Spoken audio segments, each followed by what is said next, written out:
Hi guys! Welcome to another Vikings tutorial. On my Instagram this summer, I posted a lot of pictures of hairstyles that I replicated from Vikings. And on that account, people voted for which one they would like to see most turned into a tutorial. And the one that won was this beauty right here that Lagertha wore in season 3 when she's visiting King Egbert. Now, just by itself, it's a pretty simple style. It's a big French braid on top with two side French braids blending into it. But it's an interesting tutorial to do because, well, in the show it was done with a lot of teasing, and there's a lot of other similar tutorials on YouTube done with lots of teasing. I'm going to show you a trick that I really enjoy for getting that sort of volume without teasing your hair at all.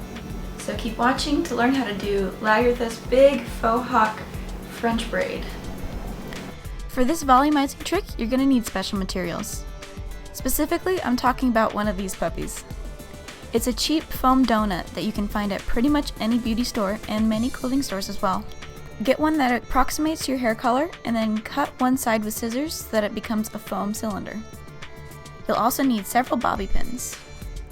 Thirdly, it helps to have some clip-on hair extensions to cover the foam tube, especially if the foam doesn't perfectly match your hair.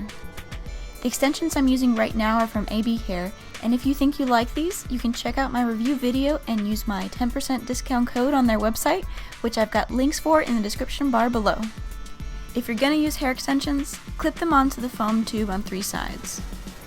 I'm trying to cover as much of the brown as possible, so I'm clipping 2 single weft extensions at the end of the tube on opposite sides, and then clipping a third onto the flat face of the tube so the hair can drape over the front and along the top. The fourth side, which should be the inside of the arc, is left bare so we can pin this to the head later. Now for the actual hairstyling. You'll first need to draw 2 parts along the top of your head. Start them at each corner of your forehead and end them at the lower corner of your back hairline. Use a sectioning tool of some sort, even just the crook of a bobby pin, to make a nice straight line. This will make 3 sections of hair, with 2 on the side and a larger one running over the top and down the back of your head. Tie one side section with a hair tie for now while you braid the other. I also recommend tying the top section of hair away from the side section you're braiding so that none of the hair gets picked up accidentally. For the side French braid, you want the braid to curve down around your ear like the part does when viewed from the side. Start the braid by picking up a thin column of hair between your part and your ear along your side hairline, and split it into 3 strands. Now weave the topmost strand over the middle one so the strands switch places. Then do the same for the lower strand, weaving over the middle so that it becomes the new middle strand. That's the basic pattern for a 3-strand braid. French braiding makes it a little more complicated because now when you're about to weave the top strand over again, you should first add a little bit of free hanging hair to that strand before you weave it over. Lagertha's braid has fine detailing, so make sure you pick up a very small bit from right next to the braid to add in. Then add in some more hair from down near your ear to the lower strand before you weave it over the middle. Keep braiding in this pattern along the whole side section of hair.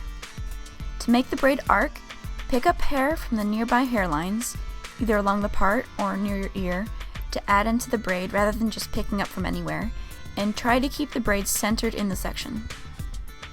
When you've added in all the free hanging hair, finish the braid in a normal 3-strand pattern out to the ends and tie with a small elastic to hold the braid secure.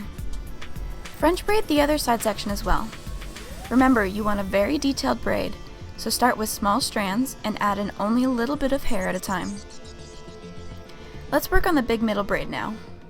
Using a sectioning tool again, part your hair down the center of your head from forehead to neck. Get out your foam tube and position it on top of this part so that the front of the foam tube is an inch or 2 back from your front hairline. Stick bobby pins in underneath the foam tube so that you hook both some foam and some hair from your scalp. This will keep it secure to your head. If the tube extends past your back hairline, cut the foam so that the entire thing is within your hair. When that's all in place, grab the hair that starts in front of where you pinned your foam tube. Brush that hair forward and then drape it up and over the front of the foam roll. Split the hair into 3 strands and start French braiding now. Braid over the top of the foam roll and add in hair that comes out from under the sides of the tube. This covers the foam so that it can give support and height to the braid from underneath, but isn't visible, so it just looks like your own hair is this massively thick. This trick is actually nothing new. For centuries, women would make these hair bumps, called hair rats, to give support to large, fashionable hairstyles. It was more work for them though, because they had to gather up their own hair that came out on a brush and bunch all that up to form the hair rat. That would take a while. Luckily, we live in the modern era where you can buy a cheapy hair donut for $1 and do this hairstyle right away. But there you go, a little bit of historical hairstyling info for you. Keep making your French braid all the way down the back of your head. When you get to the center of the back of your head, also pick up the tails of the first 2 French braids you did and incorporate them into the French braid like you would with free hanging hair. If your foam hair rat ends, don't worry because your French braid is now thick enough in its own right that it won't be completely flat back there. When you have no more hair to braid in, do a couple more stitches of a regular 3-strand braid over the side of your shoulder, and then pick out the tails from your side French braids. Bunch up the rest of your hair, so you now have 3 strands where 2 are smaller and braided, and 1 is thick and unbraided. Braid normally with these as your 3 strands to make an uneven type braid. When you get to the ends of these braids, tie them together behind the braid with a clear elastic, and then tuck the tied ends in amongst the hair from the large section in order to hide it. And that completes Lagertha's French faux hawk hairstyle. Thanks to the hair rat, you've got tons of volume with none of the hair damage. And if this height is too much for you or you want to go even bigger, you can also change how much volume you want by getting very small foam donuts and sewing these 2 together, or buy a large thick one and cutting off some excess length. It's all up to your own tastes. I hope you liked this tutorial, and be sure to come by my channel again sometime for more Vikings hair.